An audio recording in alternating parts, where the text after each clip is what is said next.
نحمده ونصلي على رسوله الكريم اما بعد فاعوذ بالله من الشيطان الرجيم بسم الله الرحمن الرحيم ان هذا القرآن يهدي للتي هي اقوم صدق اللہ العظیم۔ محترم ناظرین، ہم آج قرآن مجید کے حوالے سے جو لوگ اعتراضات کرتے ہیں وہ اعتراضات اور ان کے جوابات لے کر آپ کی خدمت میں حاضر ہوئے ہیں۔ قرآن مجید پر ایک یہ اعتراض ہوتا ہے کہ جب قرآن پاک میں اللہ جل جلالہ نے خود فرما دیا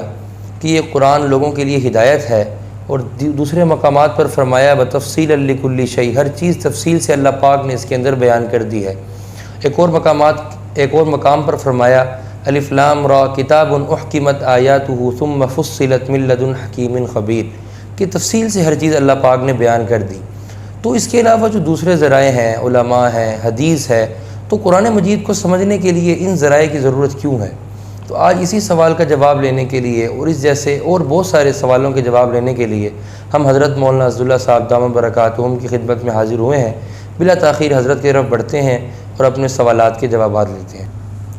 نحمدہ ونصلی علی رسولہ الکریم بسم اللہ الرحمن الرحیم۔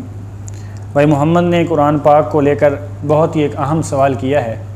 جو کہ آج کل ہر عصری علوم سے جو متعلق آدمی ہیں ان کے دلوں میں یہ بات آتی ہے کہ جب قرآن پاک اصل اصول ہے، ہر چیز اللہ تعالیٰ نے قرآن پاک کے اندر ہی بیان کر دی ہے، تو پھر ہم کسی اور چیز کی طرف کیوں جائیں؟ تو قرآن پاک کے اندر جب آپ ان آیات کو دیکھتے ہیں جہاں یہ بیان ہے کہ ہر چیز کا بیان ہے، تو پھر اس کے ساتھ ساتھ ان آیات کو بھی دیکھیں جس کے اندر اللہ تعالیٰ نے اس قرآن پاک کے ذریعے دوسرے اور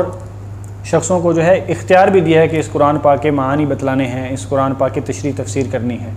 یہ روایت اور یہ عادت علماء یہود کی ہے کہ قرآن پاک کے ایک حصے کو لے کر اپنی مطلب کی بات نکال لینا، اس کو بیان کرنا،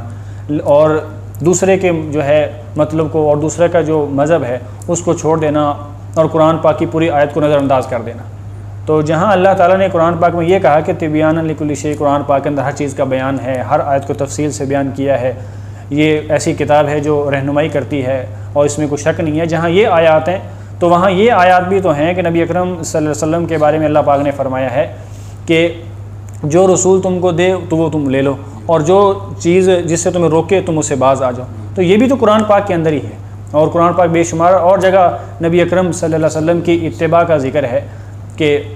اگر تم یہ چاہتے ہو کہ تمہیں اللہ تعالیٰ کی محبت نصیب ہو جائے، اللہ کی محبت مل جائے، تو تم کیا کرو؟ تم میری اتباع کرو، یعنی نبی اکرم صلی اللہ علیہ وسلم کی اتباع کرو۔ تو جہاں آپ قرآن پاک کی وہ آیات لے رہے ہیں کہ صرف قرآن پاک ہی ہے، تو اسی قرآن کے اندر جس کو آپ بنیاد اور اصول بنا رہے ہو، دلیل بنا رہے ہو، اسی قرآن کے اندر بھی ایک اور جو آیات جو آپ سے نے پیش کی ہیں، اسی سے نبی اکرم صلی اللہ علیہ وسلم کو بھی اللہ پاک اختیار دے رہے ہیں کہ اس قرآن پاک کے معنی بیان کرنے ہیں، اس کے مطالب بیان کرنے ہیں، اور اس کے اندر الفاظ کا پھر اور اس کے علاوہ سب سے ایک اہم واقعہ ہمارے سامنے ہے۔ حضرت ابوبکر صدیق رضی اللہ تعالیٰ عنہ نبی اکرم صلی اللہ علیہ وسلم کے پاس آئے اور آ کر جو ہے وہ آپ کے سامنے کہا کہ یا رسول اللہ، قرآن پاک کی ایک آیت ہے، اس کا جو مطلب آپ کے سامنے میں آیت پیش کرتا ہوں، اس کا مطلب مجھے بتلا دیں۔ تو اللہ کے نبی نے فرمایا کہ ضرور۔ تو حضرت ابوبکر صدیق رضی اللہ تعالیٰ عنہ نے آیت پڑھی کہ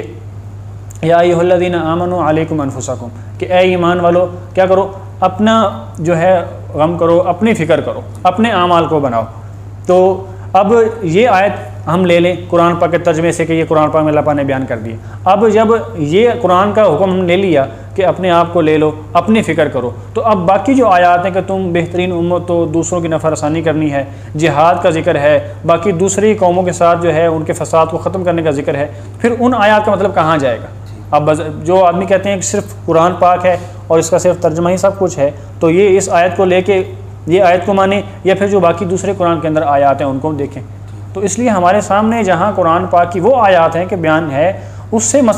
ان کو نظر انداز نہیں کیا جا سکتا کہ قرآن پاک نعوذ باللہ کوئی ناقص ہے یا کچھ چیز رہ گئی ہے۔ ان آیات کا مطلب یہ ہے کہ اللہ تعالیٰ نے دین اسلام کے جو اصول ہیں وہ مکمل بیان کر دیے۔ اب اصول اور کوئی اور نہیں آنا اسلام کے اندر،